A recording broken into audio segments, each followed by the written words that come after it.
Lucie Lalarche, qui connaît très bien la Grande Île. Merci.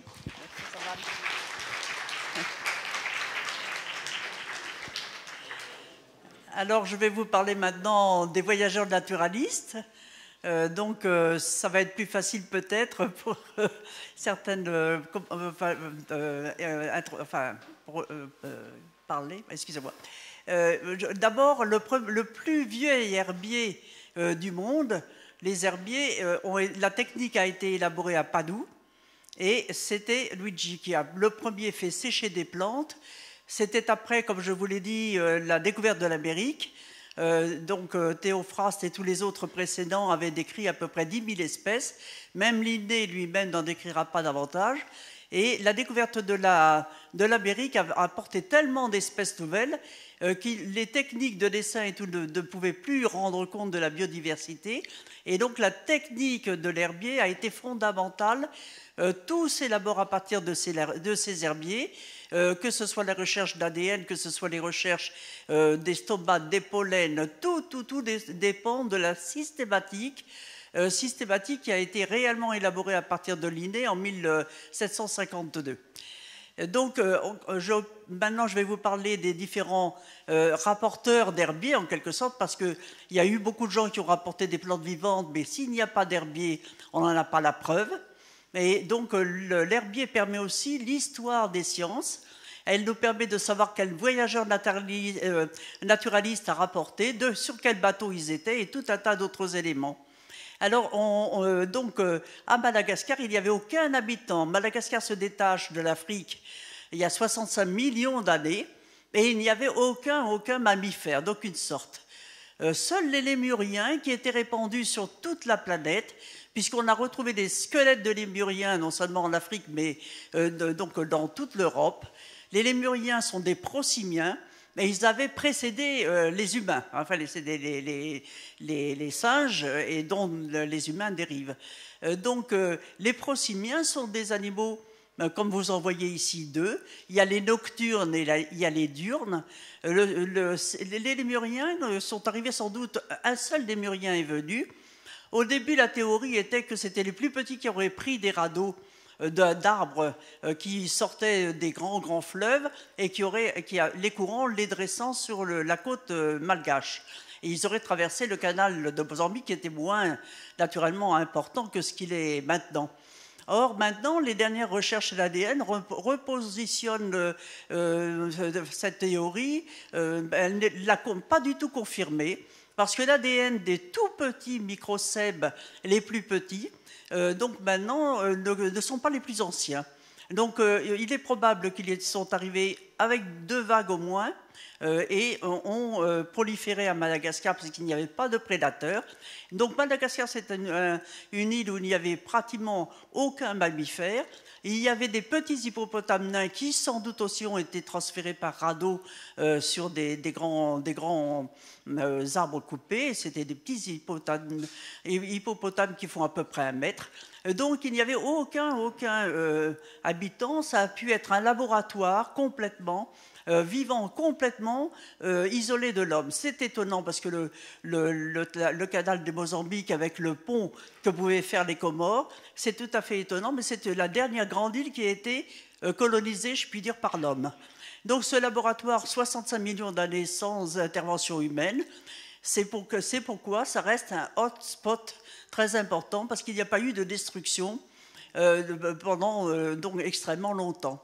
Les habitants qui sont arrivés les premiers, nous n'avons que des preuves de leur existence à peu près à la période de Jésus-Christ, à la naissance, à l'an 1000, enfin 0, pardon, et c'est resté très peu abondant parce que réellement, en fait, la colonisation par les gens qui sont arrivés du sud-est asiatique, du côté de Bornéo probablement parce que c'est une langue malaise.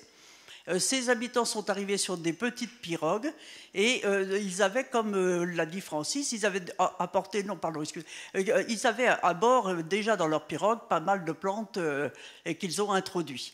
Alors, on a fait des carottages à Madagascar. Des carottages, c'est-à-dire qu'on fait en tournant des carottages, et quand on sort, on s'aperçoit qu'il y a à un moment donné, il y a une épaisseur énorme de charbon. Ils ont brûlé les forêts. Ils ont fait table rase de ce qui y était, ils ont planté du riz. Et c'est là où on trouve les premiers pollens de riz. Donc il y a vers 600 après Jésus-Christ, donc il y a eu une véritable colonisation là humaine et qui avait apporté des plantes dont maintenant on peut arriver à savoir exactement à quelle date ces pollens ont été introduits. Donc le riz et beaucoup d'autres plantes qui accompagnaient leur voyage. Ils sont partis de Bornéo, probablement qu'ils ont fait du cabotage, on l'ignore, mais ce que l'on sait, c'est que c'est des bateaux typiquement avec des balanciers sur le côté, typiquement asiatiques, que l'on retrouve jusqu'en Polynésie. Donc on considère que les Malgaches sont des Polynésiens. Donc vous avez entendu parler des différents départs d'Asie, 40 000 ans après Jésus-Christ, enfin il y a 40 000 ans, pardon, et finalement donc ces transferts, je vais revenir en arrière, donc Madagascar était inconnu des Européens. Et par contre, les Arabes sont arrivés les premiers. Donc ils sont arrivés par le nord complètement et par Majinga. Et là on retrouve des bateaux. On a retrouvé des boutres et on les a datés. Donc on sait à peu près en 1300, les Arabes arrivent. Ils commencent à faire des comptoirs. On trouve des traces de comptoirs qui servaient exclusivement au commerce. Et on a retrouvé des documents arabico-malgaches qui nous donnent exactement ce qu'ils venaient chercher comme plantes pour les transporter jusqu'en Perse. On a des arabico-malgaches qu'on appelle les sourabés à Madagascar, et les sourabés sont des écrits du malgache en caractère arabe. Alors je vais vous montrer un petit peu tout ça, mais avant de quitter ces cartes, je voulais vous parler à la fois des pluies qui viennent de l'océan Indien, et vous avez le canal de Mozambique de l'autre côté. Comme il y a une chaîne, vous voyez la partie verte là, il y a une chaîne de montagnes assez élevée, les nuages ne passent pas au-dessus, et vous avez donc ici une forêt qui d'un côté ne perd jamais ses feuilles, qu'on appelle sempervirens, et vous avez de l'autre côté, au contraire, des plantes entièrement caduques. Donc vous avez déjà deux grands types de forêts, et vous avez dans toute la partie feuilles caduques, donc à l'ouest, vous n'avez que des baobabs, des plantes qui ont des formes qui leur permettent de faire des réserves d'eau.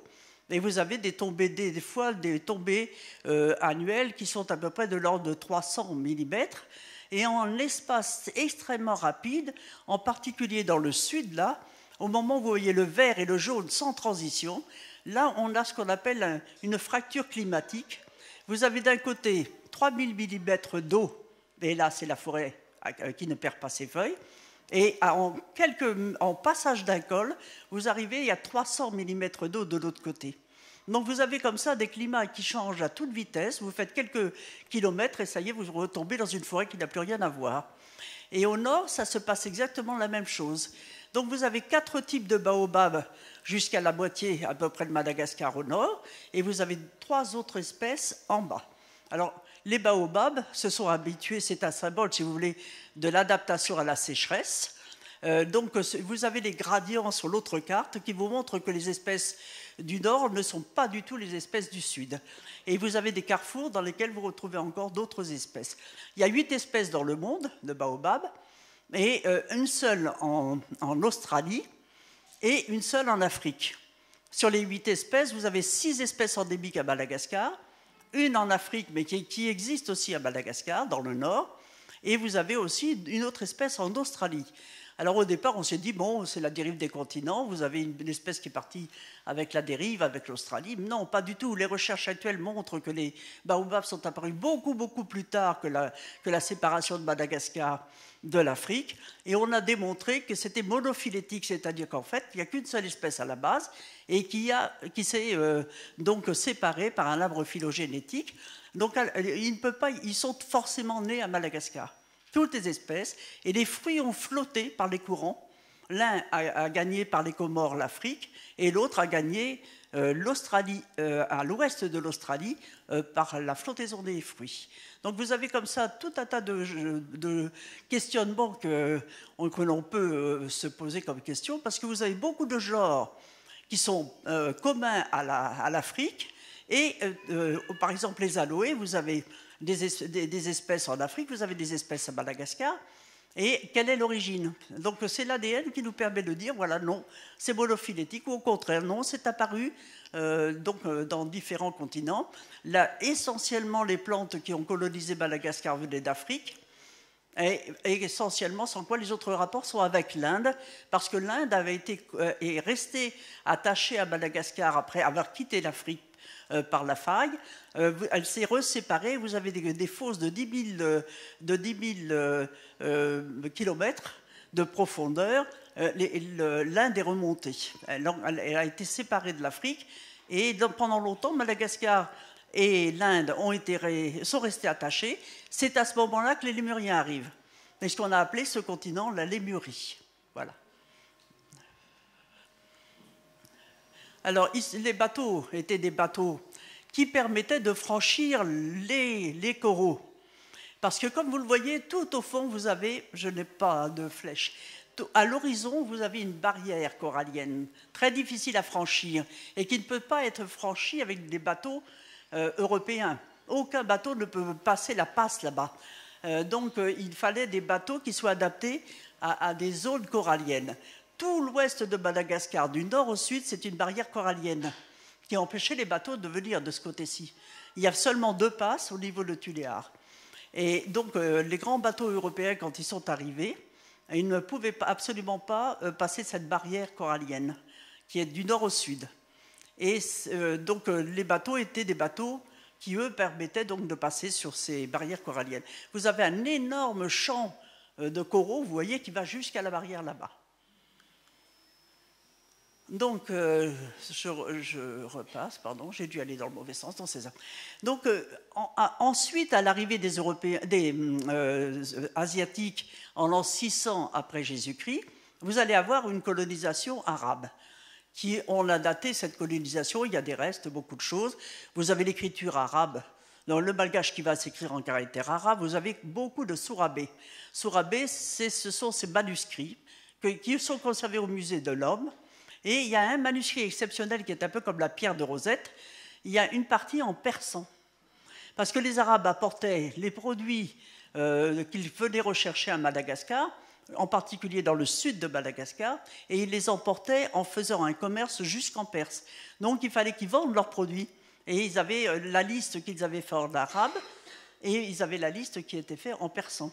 C'est pour vous dire que les bateaux, les boutres arabes étaient très efficaces et que depuis 1300, ils ont sillonné toutes les mers, et en tout cas l'océan Indien. Et on a récemment, il y a une dizaine d'années, retrouvé un manuscrit chinois cette fois-ci, dont on vous a parlé précédemment. Donc Frédéric vous a parlé de ces Chinois. Ils sont arrivés avec des bateaux faits en bambou, avec des toiles énormes, donc de bambou. Mais c'était des véritables... ils étaient très nombreux, au moins 40. On a même dit qu'ils pouvaient partir jusqu'à 1000 bateaux ensemble. Et ils étaient à la rame, aussi, à la voile et à la rame. Et eux ont réussi à rentrer dans ces passes. Donc ils ont colonisé tout le nord de l'île. Ils sont arrivés de Zanzibar essentiellement, ou des Comores. Et donc, ils ont commencé à coloniser. Mais là encore aussi, ils n'ont jamais pénétré, ils ont fait des comptoirs. Ce qui les intéressait, c'était le commerce et la navigation. Et donc, les sourabés sont conservés au musée de l'Homme actuellement. Et on a une vingtaine de ces manuscrits qui ont été traduits par Philippe Beaujard. Philippe Beaujard qui est à la fois... qui parle l'arabe ancien, qui est capable de traduire tout l'arabe, mais surtout aussi qui parle le malgache et qui a donc pu traduire tous les sourabés.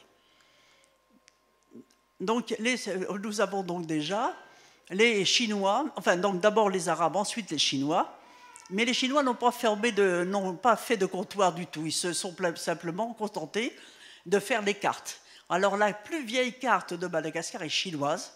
Elle a été trouvée récemment, et là, tout le sud de Madagascar est parfaitement représenté, parfaitement reconnaissable. Donc, ils ont fait tout le tour de tout le sud de Madagascar.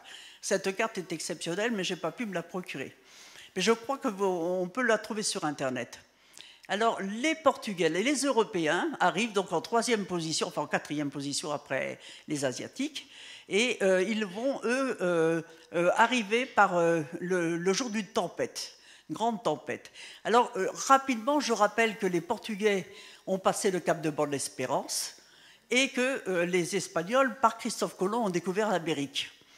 Donc tous les territoires qui avaient été nouvellement découverts par eux, ils se sont partagés tous les deux toutes ces îles découvertes et tous ces pays découverts. Et toute l'Amérique a parlé espagnol jusqu'aux Philippines, et tous les Portugais jusqu'au Japon ont eu les Portugais n'avaient pas personne n'avait le droit de passer le cap de Bonne-Espérance. Ils étaient pendant 150 ans, aucun bateau n'a passé le cap de Bonne-Espérance s'il n'était pas portugais. Donc les Portugais partent pour l'océan Indien, mais pour aller à l'océan Indien, ils sont obligés, à cause des courants, d'aller presque au Brésil pour passer le cap de Bonne-Espérance. C'est ce qu'on appelle la Grande Volte. Donc tous les bateaux partaient à 50 bateaux à peu près, et là, en l'occurrence, ils étaient 50. L'un des bateaux a atterri au Brésil, il a été dressé par la tempête, et ils ont découvert le Brésil. Donc le Brésil parle portugais, c'est le seul pays américain qui a parlé le portugais. Et c'est Cabral, en 1500, qui découvre d'abord le Brésil. Ce même Cabral repart avec 40 bateaux. Alors les bateaux de l'époque, c'était des vraies coquilles de noix. Ils mettaient des mois et des mois à arriver à ce cap de Bonne-Espérance. Et il arrive donc au large de Zanzibar. Ils avaient l'île de Zanzibar, ils les avaient colonisés. Et ils avaient en même temps détruit tous les comptoirs arabes qui étaient là. Donc Zanzibar était en fait un territoire de Oman, du territoire d'Oman. Il appartenait aux Arabes. Tout ce qu'ils avaient fait comme ville et comme construction a été rasé par les Portugais.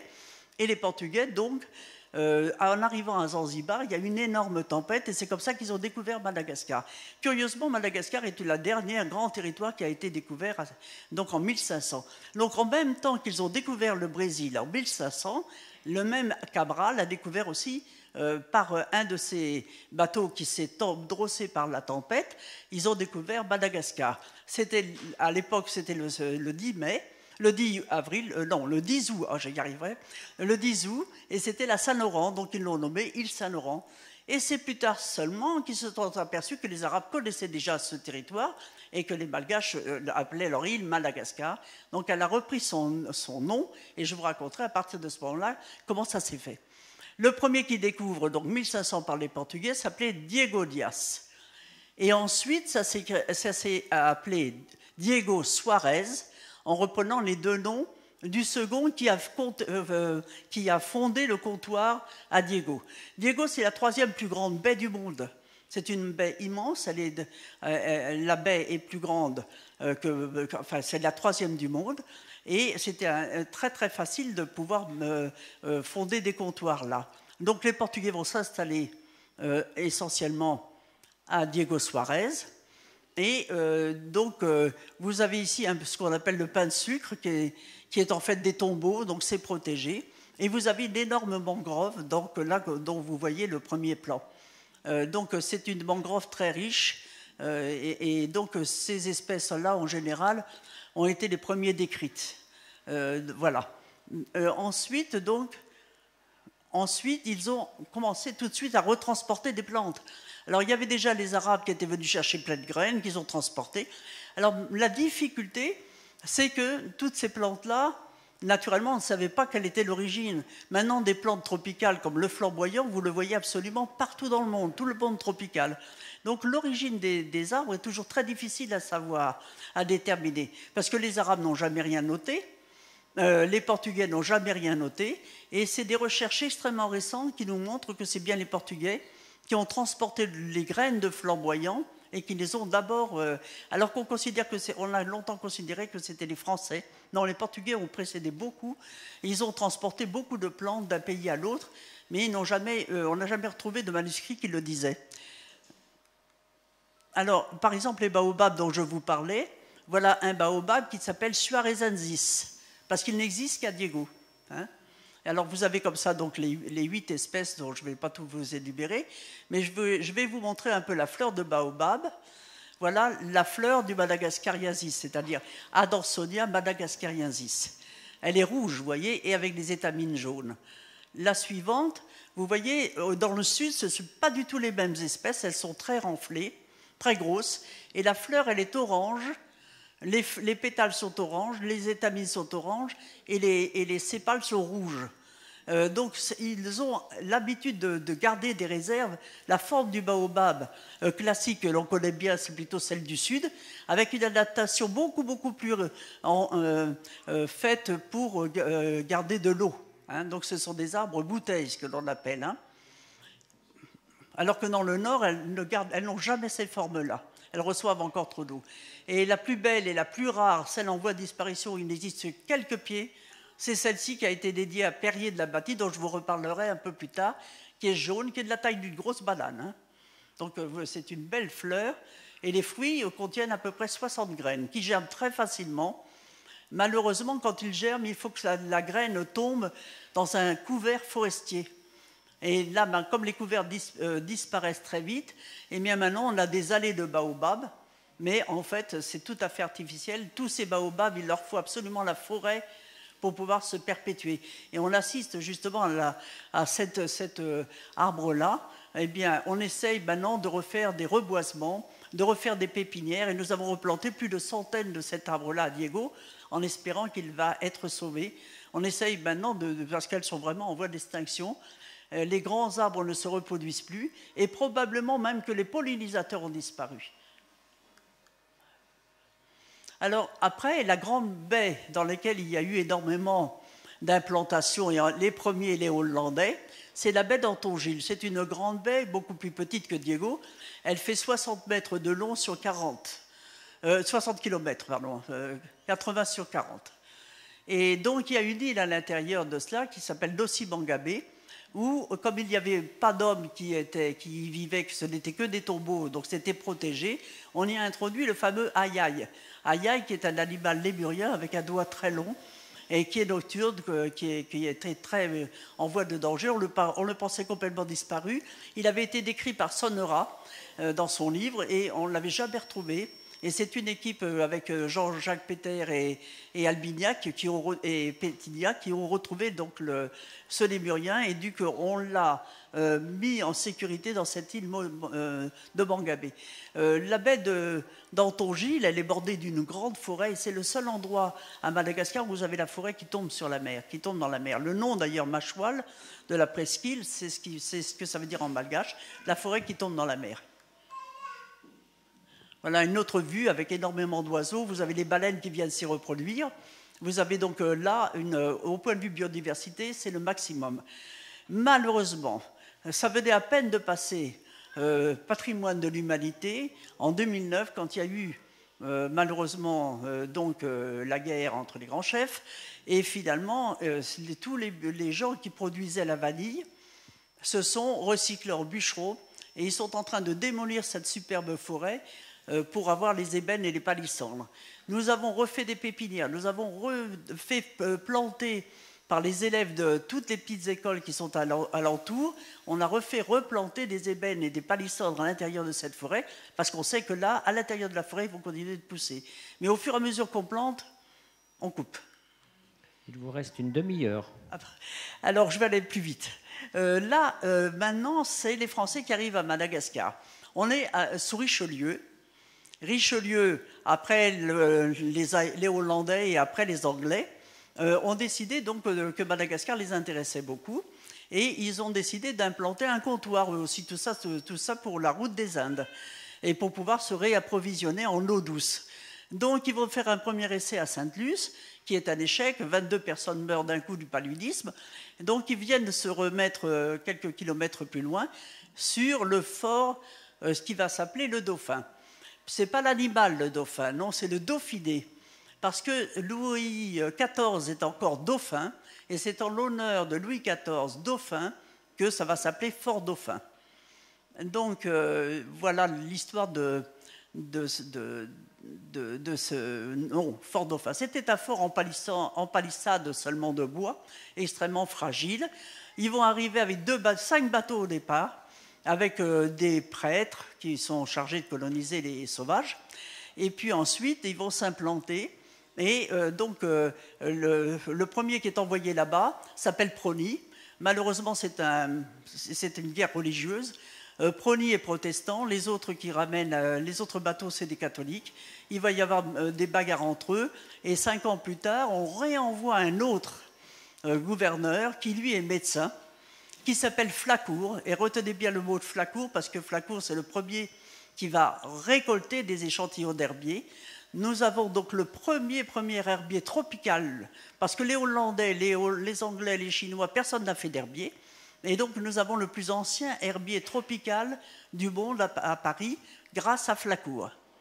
Donc, Flacourt arrive pour rétablir l'ordre. Et Prony, qui était très furieux parce qu'il y avait des révoltes de deux côtés, il avait emmené 12 révoltés qu'il avait laissés avec des veaux, vaches couvées, cochons, sur l'île de la Réunion qui était inhabitée par personne, et il les avait laissés là-bas. Donc, la Compagnie des Indes française décide d'aller les récupérer. On envoie Flacourt d'abord avant tout rétablir l'ordre, mais aussi récupérer les 12. Curieusement, les 12 qui étaient que 12 hommes sont en très bonne santé, ils n'ont pas du tout le palu. Alors on se dit, on n'aura pas d'autant de bagarres avec les Malgaches si on s'établit à l'île de la Réunion. Et c'est comme ça que Madagascar va devenir beaucoup moins intéressant sur la route des Indes, et que l'on va au contraire établir quelques années plus tard l'île Maurice qui était inhabitée, l'île de la Réunion qui était inhabitée, et en 1700 on va s'établir là-bas. Donc là on est en 1600, on est sous le Richelieu, on est en 1642, et Flacourt est envoyé en 1645 rétablir l'ordre.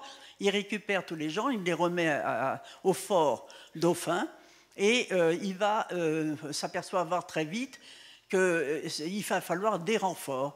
Donc il repart en France, il reste 2 ans à Madagascar, il rétablit l'ordre, il repart en France chercher des renforts, il obtient des bateaux, et sur le retour, malheureusement, ils sont attaqués au large de l'Espagne par des Marocains, et il est tué. Donc ça n'ira pas plus loin, là du coup ça va finir comme ça. Mais nous, on a hérité donc non seulement des herbiers, mais il est le premier à avoir apporté beaucoup de plantes vivantes, de graines, beaucoup de graines. Et les graines qu'il rapporte, c'est entre autres celles de la pervenche de Madagascar.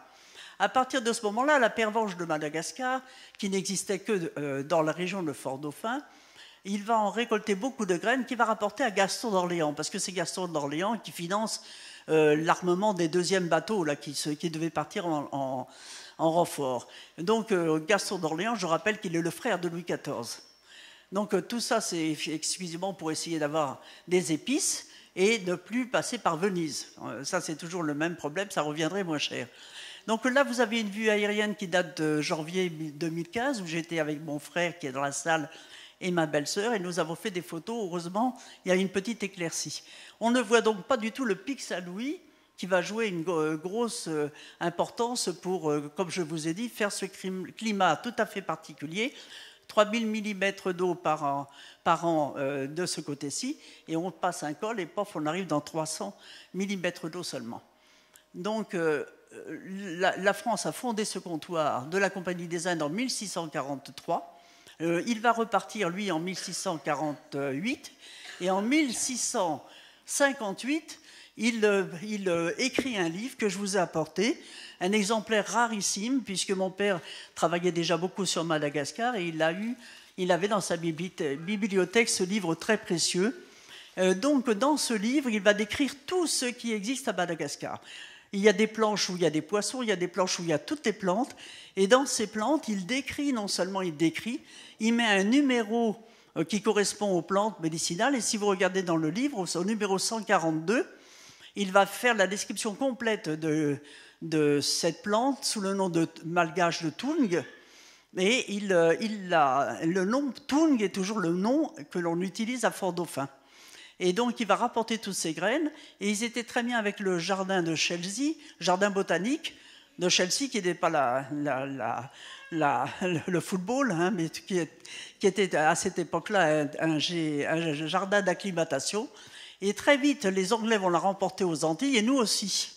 Et c'est comme ça que c'est à la Jamaïque que toutes les recherches ont été faites sur une plante qui est d'origine malgache. Alors, elle a été contestée. Et nous avons fait toutes les recherches sur Flacourt. On est allé à Orléans, il était apothicaire à Orléans, on a regardé tous les documents, on a retrouvé les lettres où il écrit tout ce qu'il a rapporté.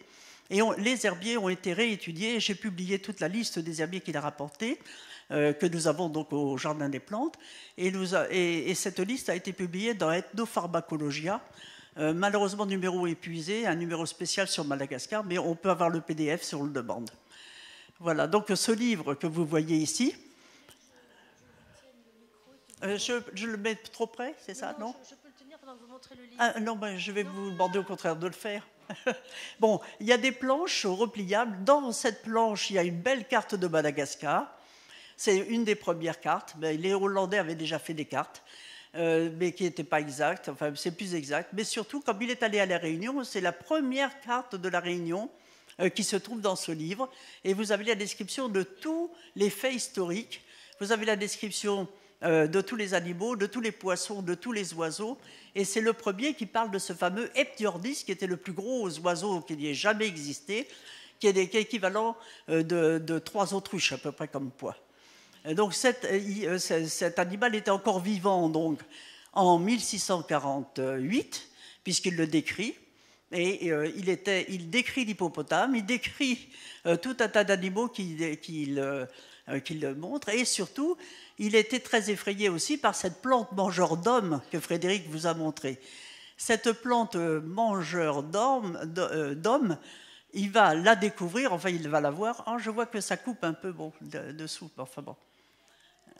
Donc voilà les dessins qu'il fait, même s'ils sont un peu erronés, on reconnaît bien la forme de cette presqu'île. On reconnaît le bateau avec lequel il voyageait à l'époque. Et vous voyez, c'est dans cette anse-là que les premiers comptoirs ont été faits.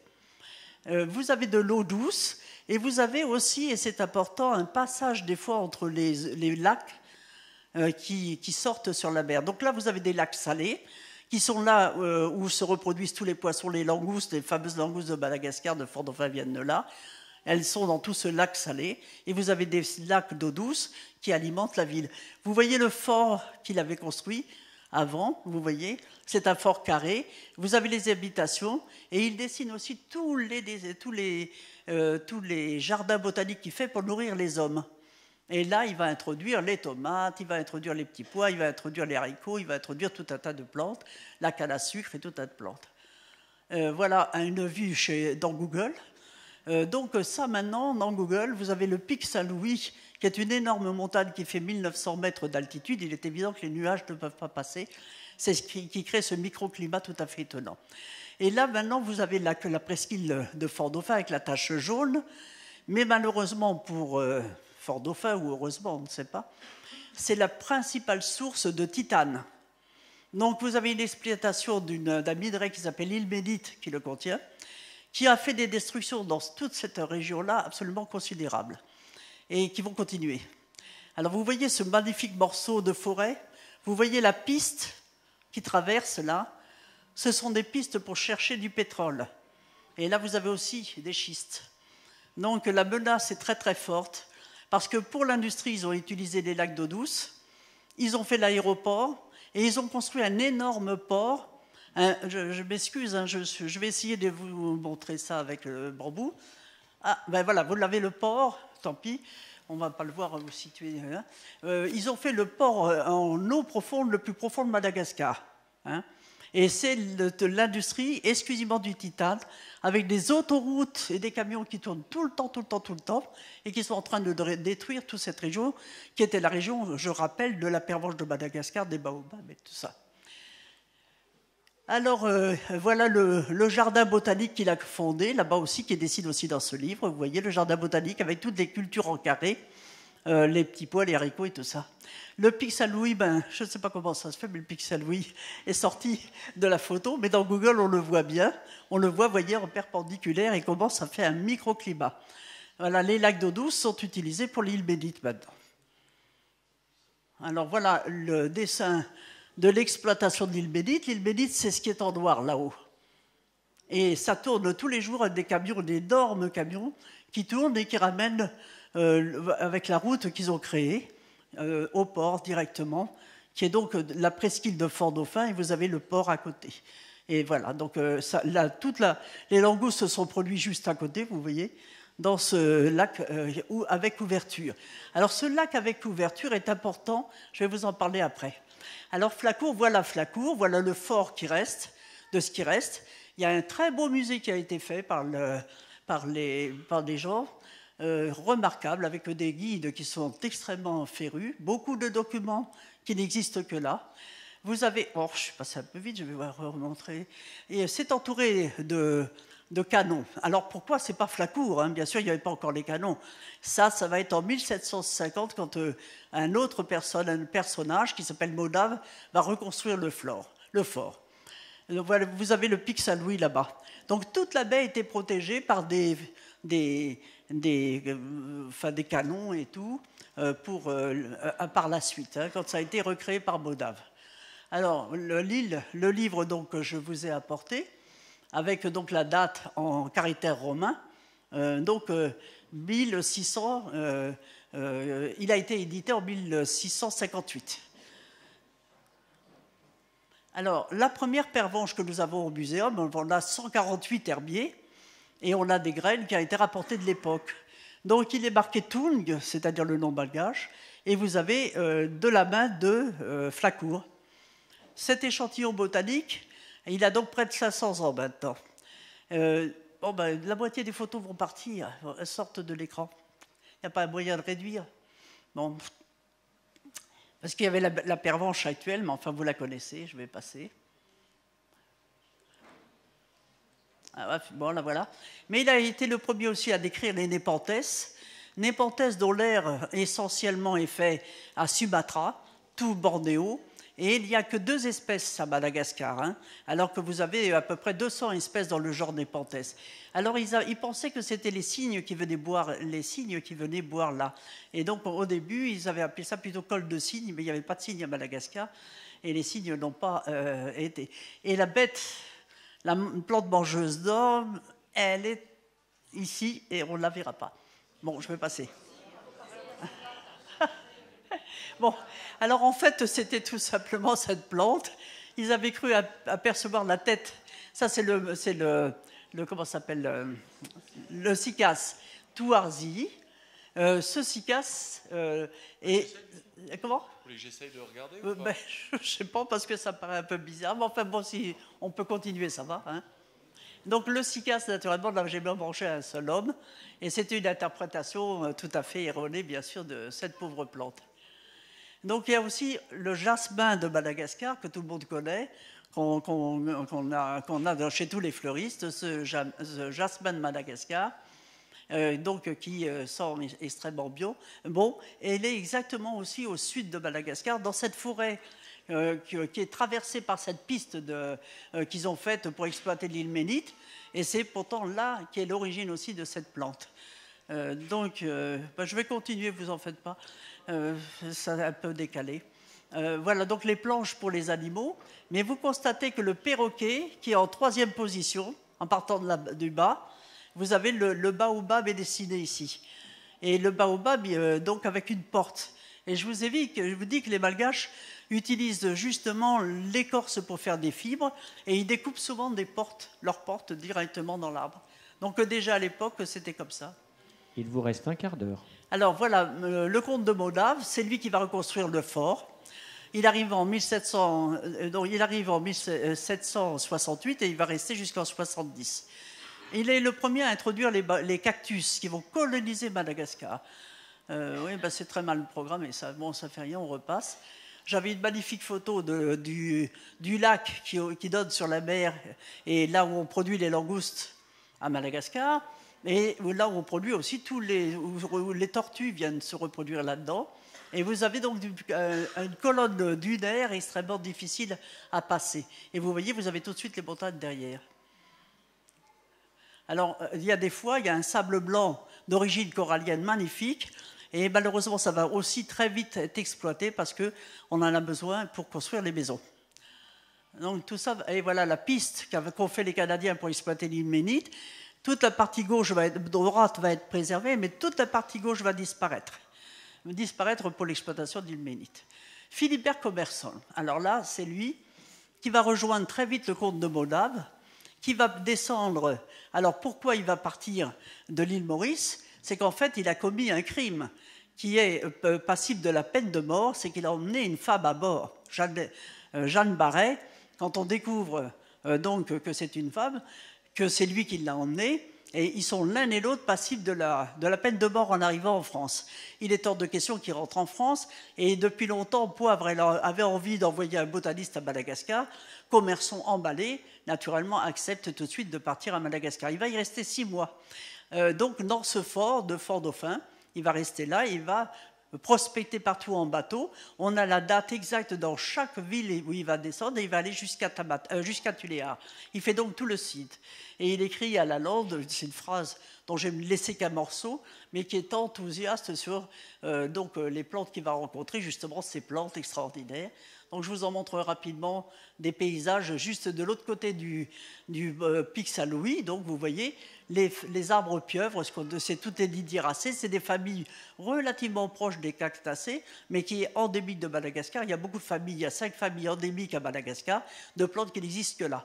Alors vous avez certaines qui sont dressées, vous en avez d'autres qui sont courbées. Vous avez donc, il ramène 34 caisses.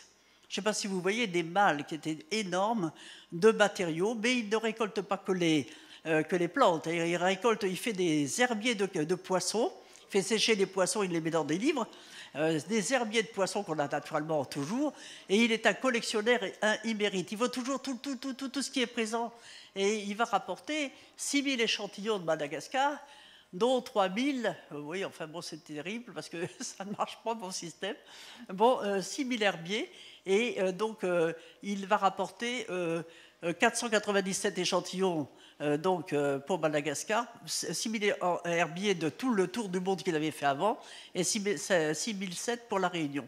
Il est enterré à l'île Maurice, parce que quand il repart après s'être épuisé à la Réunion à récolter plein de plantes, il est atteint d'un paludisme qu'il a contracté à Madagascar, et il meurt à Flac, où il y a ce monument, qui est entouré de lataniers. Lataniers qui dure 100 ans. Voilà. Alors vous en avez de toutes sortes. Et ensuite va venir, et là je vais abréger rapidement, le troisième grand rapporteur d'herbiers, ça va être Dupetit-Thouars. Lui, Dupetit-Thouars, il va écrire 2 livres à son retour. Et il précise qu'il va le faire à la méthode de Lamarck. Et il veut que ça soit incorporé dans l'encyclopédie méthodique que Lamarck est en train de faire. Dupetit-Thouars, c'est une histoire rocambolesque au possible. Ils ont quitté un château dans lequel ils étaient ils ont vendu tous leurs biens pour partir à la recherche de la Pérouse. La Pérouse était mort, on n'avait aucune nouvelle, et ils se sont dit, nous, on va les retrouver. Ils partent à 2 frères, l'un va mourir dans un bateau, la jambe dans le tonneau avec son sang qui part, et qui va mourir debout, et le deuxième qui va rapporter aussi beaucoup d'herbiers de Madagascar. Mais c'est toute une... Donc il revient avec 2000 plantes récoltées principalement à Madagascar. Mais son livre, ça va être non seulement la description de ces espèces qu'il voulait qu'il rentre dans l'encyclopédie, mais un livre consacré entièrement aux orchidées.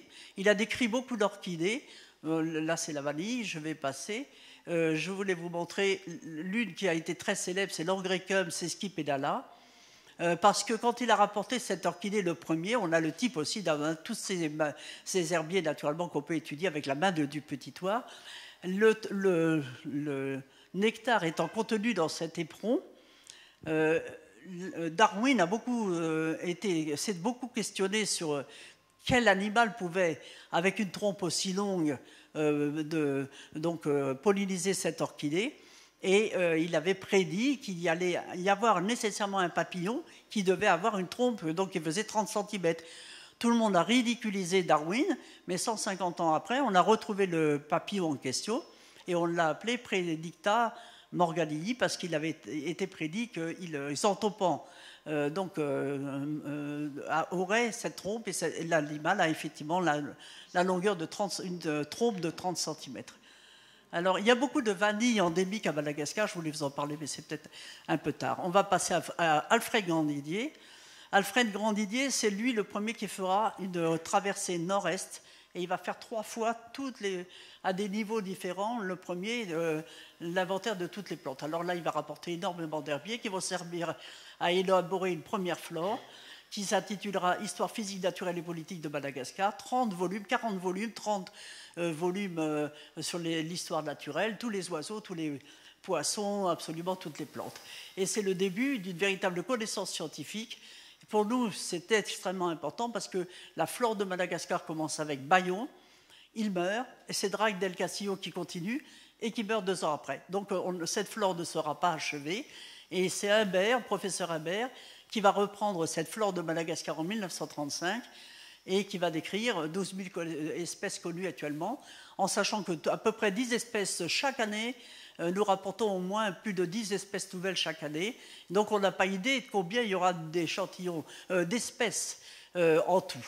Alors je précise que le mot espèce, c'est quelque chose d'extrêmement important pour nous. Le nom scientifique est extrêmement important. On vous l'a dit, c'est international, le nom de l'espèce. Mais si vous tapez ce nom d'espèce, vous allez avoir tous les travaux dont cette espèce a été connue. Donc il est important de connaître le nom scientifique parce que ça vous ouvre sur toutes les autres sciences qui ont tourné autour de cette espèce, à la fois la chimie, à la fois la palynologie et toutes les autres sciences. Et j'entends constamment les journalistes dire variété, et ça me rend furieuse, parce que la variété n'a rien à voir avec ça. La variété, c'est les variétés de pommes, les variétés de pêche, ou tout ce que vous voulez. Mais qu'on ne dise pas variété pour le mot espèce. Ça, c'est quelque chose qui est absolument énervant au possible pour nous, parce que c'est la méconnaissance des journalistes et cette diffusion du mot variété qui n'a rien à voir à faire avec l'espèce. Alors voilà, merci. Si vous avez des questions.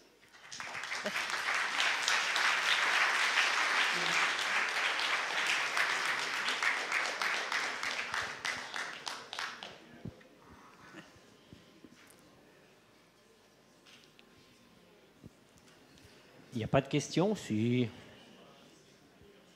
Oui, je voulais savoir si tous les baobabs étaient pollinisés par les chauves-souris. Ah, pas du tout. Non. Pas du tout. Le seul qui soit pollinisé par les chauves-souris, c'est l'espèce qui a migré en Afrique. Là, la fleur est pendante, elle est blanche, les étamines sont en boule, la chauve-souris s'amène la tête en bas, elle pollinise l'espèce, et le stigmate est comme ça, est sur le côté, et automatiquement la tête de la chauve-souris touche. Mais aucun autre baobab que je vous ai montré, ils sont tous pollinisés par des lémuriens. Et il y en a 2 espèces qui ont des fleurs blanches, grosses comme ça, en corolle, qui sont pollinisées justement par ce Xanthopan morgan predicta. Voilà, le papillon en question. La fleur, elle est blanche, elle n'a pas besoin de faire de couleur, puisque le papillon ne voit pas les couleurs. Mais par contre, l'odeur est extrêmement suave et elle attire les papillons à plus de 40 km. Voilà. Merci. Pardon.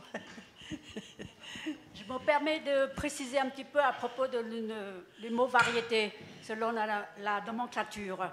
Les variétés, selon la nomenclature scientifique du nom d'une espèce, les variétés ou les formes sont à l'intérieur de l'espèce. Voilà. Il y a le genre, l'espèce, et certains auteurs, moi ça m'arrive de décrire une sous-espèce.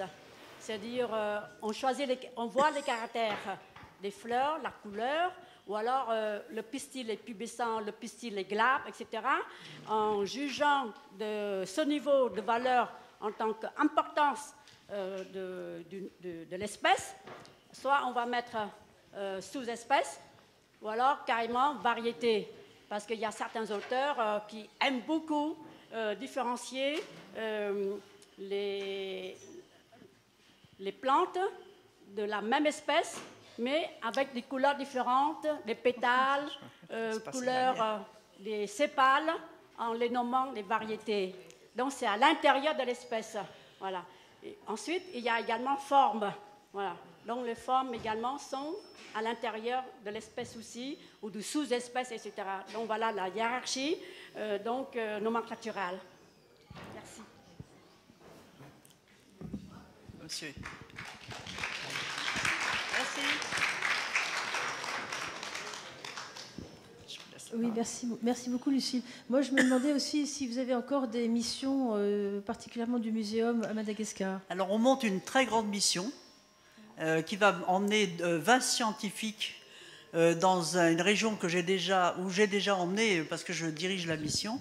Je les ai emmenés dans une réserve naturelle qui avait été créée par le professeur Imbert, qui était sous-prospectée et qui est menacée, elle aussi, malheureusement. 3 concessions viennent d'être faites aux Chinoises et on sait que le résultat, les Chinois vont raser toute cette biodiversité. Ils sont déjà en train de construire une route. On sait que la route, ça, c'est l'entrée à tout. Et elle était réserve intégrale. Il n'y avait que les scientifiques qui avaient le droit d'aller. Et ils viennent de l'ouvrir en parc naturel, ce qui veut dire qu'il va y avoir du tourisme. Et ça veut dire que tous ces magnifiques petits pachypodiums, et tout le reste, ça disparaître très vite. Donc on y retourne, ne serait-ce que pour défendre cette réserve, de dire que l'importance de cette réserve est d'essayer de convaincre les autorités malgaches de ne pas ouvrir au parc de n'importe quelle façon. Je comprends qu'ils aient besoin de tourisme, mais je veux aussi quand même faire valoir l'intérêt de cette réserve. Voilà. C'est donc pour octobre 2015.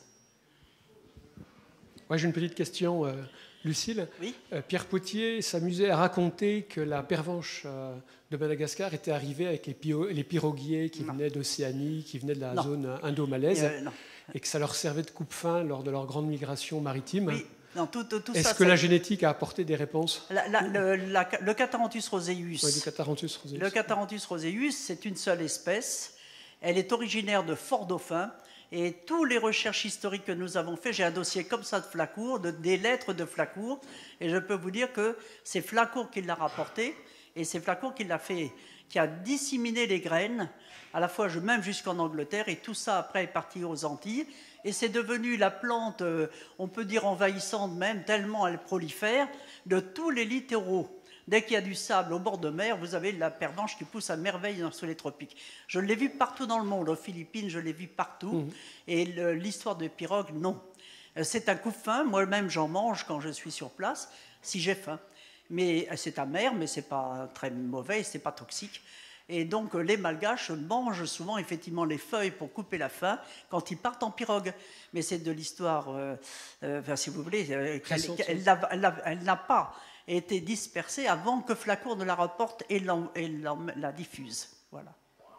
C'est une belle histoire, mais elle n'est pas historiquement exacte.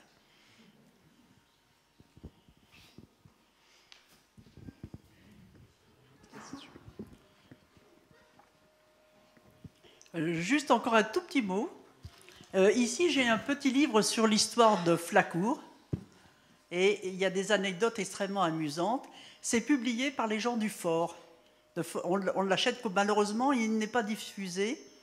C'est pourtant extrêmement intéressant. Ils ont fait un très gros travail et ils ne le diffusent pas. Il faut aller là-bas sur place pour pouvoir le diffuser. Je pense que quand même, il faudrait qu'on arrive à le mettre sur Internet, parce que c'est vraiment un travail considérable qu'ils ont fait. Et ils relatent tout un tas d'anecdotes qui sont extrêmement amusantes. Voilà. Tout petit livre de poche. Oui. S'il vous plaît, au centre. Ici, non, au centre de la pièce. Au fond. Voilà. Alors, c'est pas moi qui ai le micro. Le micro? Non, mais il y a le micro. Excusez-moi. Bon, écoutez, c'est juste pour revenir avec toutes ces expéditions françaises à Madagascar. C'est bien, oui. Il y a 3 ans déjà, on en parlait. Oui. Une fille de Genève avait exposé son expédition. Oui. Et je me demande ce que font les autres pays. Voilà, parce que apparemment, vous avez cité les Chinois qui vont faire une catastrophe, les Canadiens. On a certainement eu aussi des impacts pas très glorieux, mais... Oui. Voilà. Sommes-nous seuls à mener des... Non, pas du tout. Depuis l'indépendance, que je rappelle a eu lieu le 26 juin 1960, bien qu'en 1958 déjà ils avaient été sortis de la zone franc parce qu'ils avaient voté négatif à la question du Charles de Gaulle. En 1960, ils ont leur indépendance. Et vous avez à ce moment-là, la flore par exemple est caractéristique, vous avez des Allemands, vous avez des Américains, énormément de gens qui commencent à faire la flore de Madagascar, à la continuer, dont le professeur Rao, très connu, très célèbre, qui va décrire toutes ces plantes extraordinaires du Sud aussi. Et donc non, ça va ouvrir au contraire à la recherche à tous les pays, c'est une excellente chose. Et très vite, les Américains, avec leurs grands moyens, vont acheter une maison à Madagascar où ils vont faire une base, les Anglais aussi. Nous déplorons au muséum de ne même pas avoir une maison dans laquelle entreposer tous nos filets à papillons et quoi que ce soit, et les perches et tout ça pour la botanique. Non, la France a déclaré, au contraire, je peux dire, elle s'est défaite complètement de la recherche à un moment donné, et au contraire, ça a été au bénéfice en fait des Américains, qui ont beaucoup aidé Madagascar. Ils ont fait une énorme base de données, ils ont fait progresser énormément de choses, ils ont imposé le GPS à tous les botanistes, tout ça c'est excellent, et grâce aux Américains, ça a pu continuer. Parce que les Français se sont complètement désintéressés. Nous commençons un peu à recommencer à faire des prospections à Madagascar.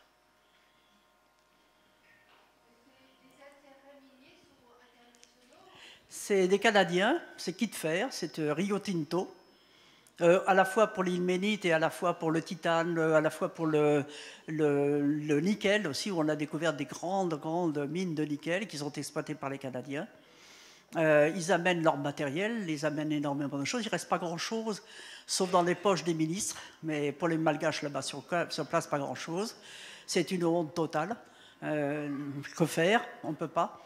Mais il n'y a pas que. Je dois dire que le malheur a voulu que sous ces grandes forêts, encore pratiquement intouchées, que se sont situés justement le chrome, le nickel et l'ilménite. Voilà. Donc on va sauter une grande partie de cette forêt encore. C'est déjà fait pour le chrome et le nickel, tout par Tamatave. Hein. Donc oui, l'extension et les Chinois vont venir rapidement parce qu'ils sont l'industrie du monde. Comment faire? Tout le fer qu'ils viennent prendre à Madagascar, ben, c'est quand même aussi pour vous construire des automobiles maintenant ou tout un tas de choses. Voilà, donc c'est vrai que voilà, l'argent domine et les Chinois en ont beaucoup. Et ça, on ne peut rien y faire, nous. Je ne crois pas. Encore une question devant oui. vous. Là. J'ai une question. Oui. Vous nous avez cité de grands noms. Buffon, dont le nom est très lié au Jardin des Plantes. Qu'a-t-il fait exactement? Lui, il n'a jamais voyagé. Il a dirigé le Jardin des Plantes. Il a créé un Jardin des Plantes à la hauteur des espérances de Louis XIV. Mais il n'a jamais fait de botanique. Il était zoologiste. Donc non, on ne peut pas citer Buffon dans ceux qui ont rapporté les herbiers. Mais il a quand même fait revenir aux frais du jardin botanique tous les caisses de commerçons qui ont été rapportées par Jeanne Barret et le dessinateur Josini qui avait fait beaucoup de dessins à Madagascar aussi. Donc Buffon avait sauvé toutes les collections de commerçants. Pour les herbiers, c'était extrêmement important.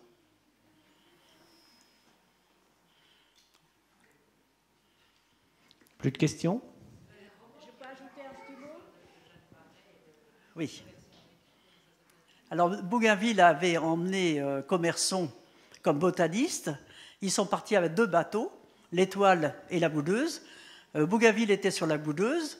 Commerson et Jeanne Barret étaient transformés en matelots, donc étaient sur l'Étoile. Bougainville s'est aperçu de rien, mais les marins commençaient à se demander un peu qu'est-ce que c'était que cette femme, enfin cet homme bizarre, qui ne se montrait jamais nulle part. Mais les Tahitiens, ils ne se sont pas trompés. Et il y a eu la plupart du temps, donc il n'a pas pu rester. Il n'a presque pas récolté. Ils ont dû remonter en vitesse sur le bateau. Bougainville était furieux. Il a dit bon, Jeanne Barret, maintenant, ça sera sur la Boudeuse, et Commerson de l'autre côté. Et il était presque condamné à mort, hein, puisque ça, ce qu'il avait fait, c'était impensable. Et donc, ils sont restés à l'île Maurice. Et grâce à Poivre, qui était donc à l'île Maurice, et qui lui a proposé d'aller à Madagascar, de se racheter en rapportant encore plus de plantes, et ben voilà, ça s'est fait comme ça. Hein. Mais il n'a pas rapporté lui-même les herbiers, heureusement. C'est Buffon qui a fait payer le retour de Jeanne Barret avec tout ça. Et Jeanne Barret a eu une reconnaissance, non seulement elle n'a pas été exécutée, puisque c'était quand même la peine de mort, mais ils ont versé aussi une rente au fils de Commerson qui s'appelait Archambault Commerson. Archambault, nous avons donc des descendants de Commerson. Nous avons des descendants que j'ai rencontrés il y a quelques jours encore, dont l'un travaille chez Total. Et vous avez dans les caisses beaucoup de choses qui n'ont pas été exploitées. Aucune des lettres n'a été publiée. Et notre espoir est un peu de sponsoriser, au moins qu'on rende à Commerson ce qu'il a écrit, et les lettres, si c'est possible. Voilà. On voudrait bien pousser un peu, parce que c'était un homme, c'est quelqu'un que j'adore, parce qu'il avait une idée en tête, c'était les herbiers, c'était exclusivement tout petit, il ramassait toutes les feuilles de chêne, toutes les feuilles de pissenlit, il faisait des albums que nous avons d'énormes volumes de feuilles ramassées par Commerson dès l'enfance. Voilà. Donc c'était presque une manie de collectionniste. Il avait fait un ouvrage sur les poissons aussi, qu'il a apporté lui-même à Linné en Suède. Voilà, tous les poissons de Méditerranée. Séchés, hein, des herbiers. On appelle ça aussi herbier. Voilà.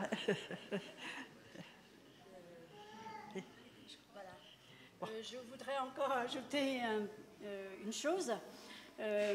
Commerson avait nommé une plante, enfin un genre, il a écrit un genre, non pas une espèce. Hein. Nous avons parlé du genre, espèce. Et dans une famille, il y a plusieurs genres, ou un genre ou plusieurs genres. Eh bien, Commerson a nommé, a créé un genre en son honneur, en l'honneur de Flacourt, c'est le Flacotia. Alors, Flacotia de la famille avant des Flacotiacées. Voilà. Eh bien, Commerson n'a pas publié. Voilà, j'ajoute un petit peu sur le code international de la nomenclature. Comme Commerson n'a pas publié officiellement, donc il n'a pas validé en tant qu'auteur du nom de Flacotia du genre. Et c'est l'héritier qui a publié validement dans une revue scientifique. Et donc, le nom de l'auteur, ce n'est plus Commerson. Non, c'est Flacotia, Commerson, ex, l'héritier. Voilà. Quand vous voyez ex, l'héritier, eh ben, c'est l'héritier qui a validé le nom de Commerson, qui est resté non valide, mais l'héritier est quand même, c'est-à-dire il a fait honneur à Commerson, il a validé, et nous, moi j'ai l'honneur de réviser la famille des Flacotiacées pour la flore du Gabon, avant d'être sur la flore du Cambodge et du Vietnam. Le professeur Morat, à l'époque, qui était directeur du laboratoire, m'a demandé de réviser cette famille. Donc, il y a ce genre de Flacotia. Voilà, je voudrais ajouter cela parce que les auteurs, il faut voir. Et c'est pour ça que parfois, on change de nom. Pourquoi? Parce que le nom n'a pas été validé. Et alors, c'est ça. Et nous, on n'a pas le plaisir comme ça de changer. Il faut voir la validité, voilà, des noms de la nomenclature. Voilà. Merci beaucoup, Lucile, d'être avec nous et de ce bel exposé.